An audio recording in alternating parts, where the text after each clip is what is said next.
প্ৰিয়তমা,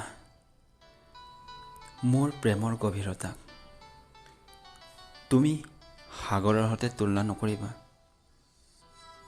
কিয়নো সাগৰৰ গভীৰতাক সকলোৱে জুখিবলৈ পাৰিব, কিন্তু মোৰ প্ৰেমৰ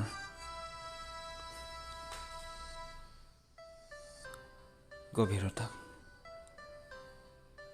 তোমাৰ সঁচা হৃদয়খনৰ বাহিৰে আন কোনেও নুবুজিব। সেয়েহে এটা ৰিকুৱেষ্ট, প্লিজ মোৰ প্ৰেমৰ গভীৰতাক তুমি সাগৰৰ সৈতে তুলনা নকৰিবা, প্ৰিয়তমা।